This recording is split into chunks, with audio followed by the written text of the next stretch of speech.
बिस्मिल्लाहिर्रहमानिर्रहीम। नाज़रीन, उम्मीद है कि आप सब लोग खैरियत से होंगे और मैं भी खैरियत से हूँ।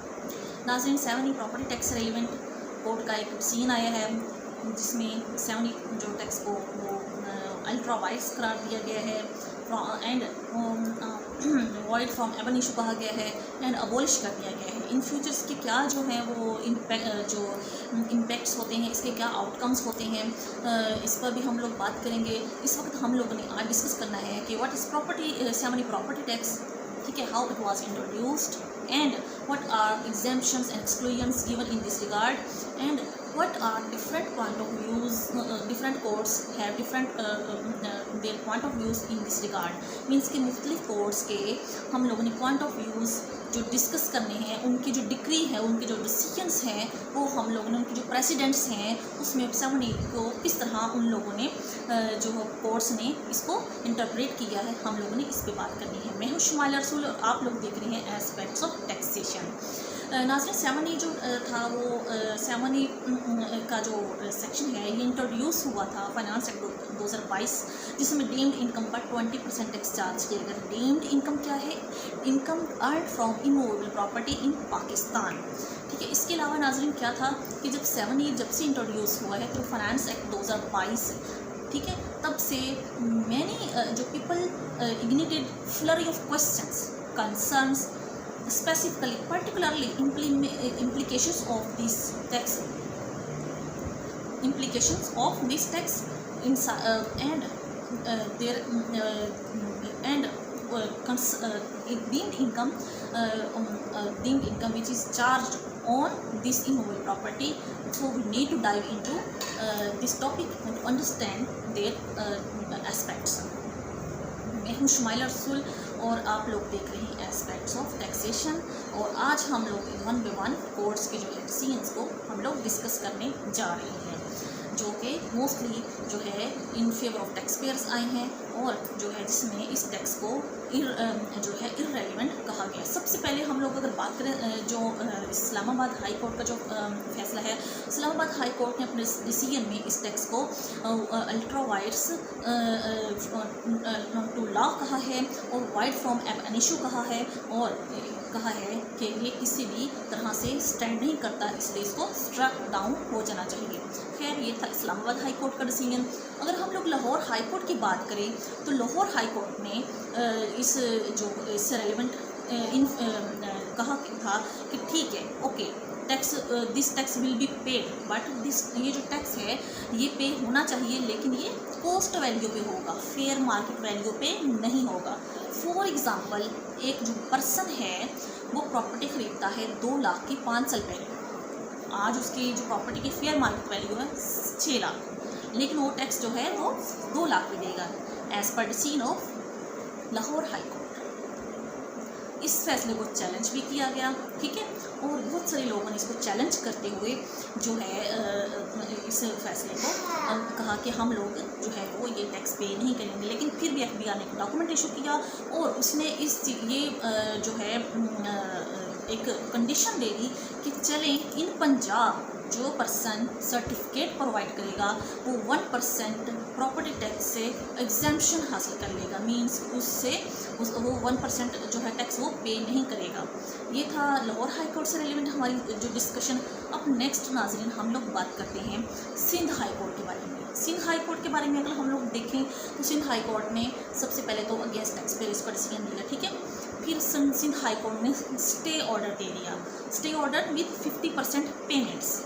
उसके बाद सिंध हाई कोर्ट ने कहा कि ये जो 7E प्रॉपर्टी टैक्स है ये क्या है, it violates article 23 of constitution of Pakistan, means beyond the ambit of reasonable restrictions and does not give any जो reasonable grounds to implement this tax. अब article 23 of constitution of Pakistan क्या है, इसको हम लोग डिफ़ाइन करते जाएं कि दस्तूर और मुफाद आमा के पेश नज़र जो है एक माकूल पाबंदियाँ के ताबे कोई भी शख्स प्रॉपर्टी हासिल भी कर सकता है, प्रॉपर्टी को अपने पास होल्ड भी कर सकता है और प्रॉपर्टी को डिस्पोज ऑफ भी कर सकता है। मीन्स के he has freedom to get property, to hold property and to dispose of property as per his description. अब ये 23 आर्टिकल है, तो इसकी जो सिंध हाई कोर्ट ने कहा है, जो सेक्शन 70 प्रॉपर्टी टैक्स है लागू किया गया है, ये 23 की वायलेशन करता है। इसके साथ ही जो है उसने जो सिंध हाई कोर्ट ने ये भी कहा है कि ये जो 70 प्रॉपर्टी टैक्स है ये article 25 of the constitution of Pakistan की भी वायलेशन करता है। वो किस तरह? क्योंकि article 20 under article 25 of the constitution of Pakistan all people have equal rights, no discrimination will be reflected, or no discrimination will be bear in this regard, because all persons, all women, men, all persons of society in respect of their gender will be treated equally। अब Sindh high court किस respect से कह रहा है कि ये जो है आर्टिकल 25 की जो है वायलेशन कर रहे हैं? As per Sindh high court सीगन ये कहा जा रहा है कि इसमें जो एग्जाम्पशंस दी गई हैं ना, उनकी कोई प्रॉपर बेस नहीं है। जो एग्जाम्पशंस प्रोवाइड की गई हैं वो जो है वो लेजिस्लेटिव डिफरेंशिया है, मीन्स कि उसको कोई किसी जो क्लासेस हैं या फिर क्लासिफिकेशन की गई है पर्सनस की या फिर इंडिविजुअल्स की या फिर एसेट्स की, जिसके बेस पर एग्जाम्पशन से एक्सक्लूजन्स दी गई हैं, उसको इसकी कोई प्रॉपर बेस नहीं बन रही। कोई हम लोग नहीं कह रहे हैं कि तमाम पर्सनस के साथ इक्वली ट्रीट किया जा रहा है, इसलिए it violates article 25 of the constitution of Pakistan. नाज़रीन, ये थी सिंध हाई कोर्ट का डिसीजन, या सिंध हाई कोर्ट का जो इसमें प्रेसिडेंट जो इसमें जो उसने कोर्ट का डिसीजन था 70 प्रॉपर्टी से रेलिवेंट।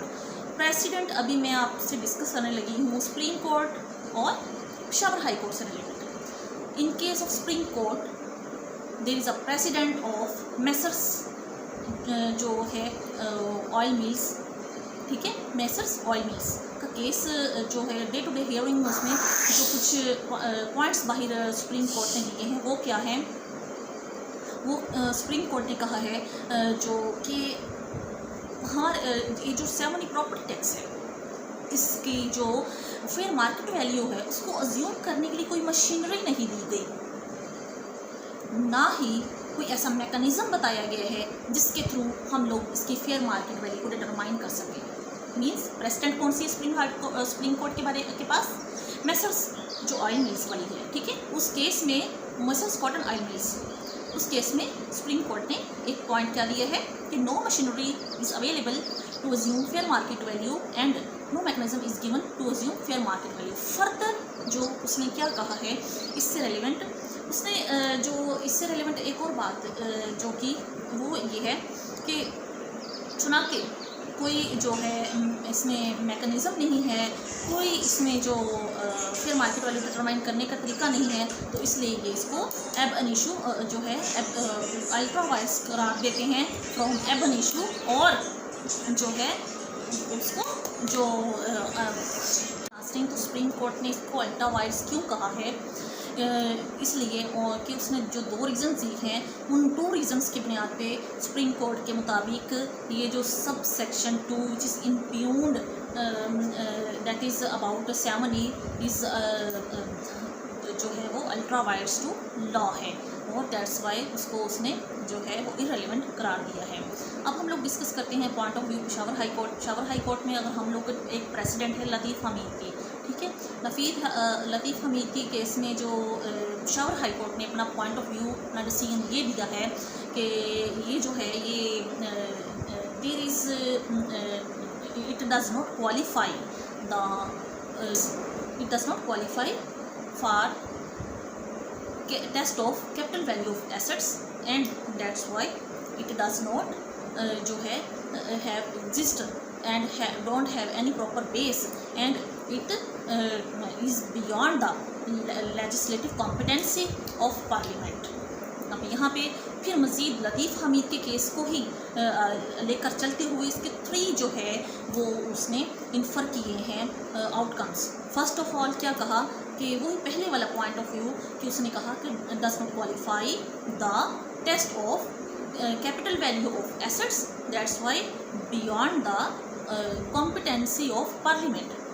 सेकेंड वन क्या है it is discriminatory to its effect. And third उसने कहा है कि it is confiscatory to its nature, कि अपने नेचर के हिसाब से कॉन्फिस्केटरी है।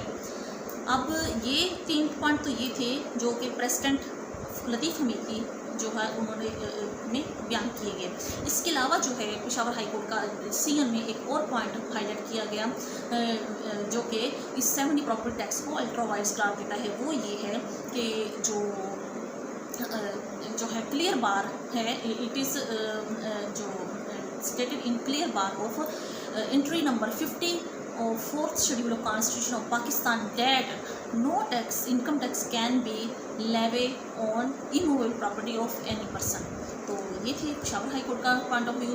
तो आज के टॉपिक में हम लोगों ने डिस्कस किया है लाहौर जो इस्लामाबाद हाई कोर्ट का point of view, Lahore high court का पॉइंट ऑफ व्यू, और जो हम लोगों ने सिंध हाई कोर्ट का पॉइंट ऑफ व्यू डिस्कस किया है। हम लोगों ने डिस्कस किया है जो पेशावर हाई कोर्ट का point of view, supreme court का पॉइंट ऑफ व्यू, और हम लोग अब बलूचिस्तान का भी डिस्कस करते जाएँ, जिसमें उसने भी सेम बलूचिस्तान का भी पॉइंट ऑफ व्यू ये है कि ये इररेलेवेंट है और अल्ट्रा वायर्स है, और इसलिए इसका कोई जो है कोई बेस नहीं बनती। तो इसलिए इसको भी जो अल्ट्रा वायर्स करार दिए जाए, इसको ख़त्म कर दिया जाए, अबॉलिश कर दिया जाए। देखते हैं कि ये तो हम लोग ने just point of views discuss किए हैं। अभी हम अपना पॉइंट ऑफ व्यूज़ के बारे में क्लियरली नहीं दे सकते, क्योंकि अभी जो वेटिंग है इसकी इम्प्लीमेंटेशन की कि ये कब इम्प्लीमेंटेशन होता है, whether it will be abolished और further it will be challenged in coming time.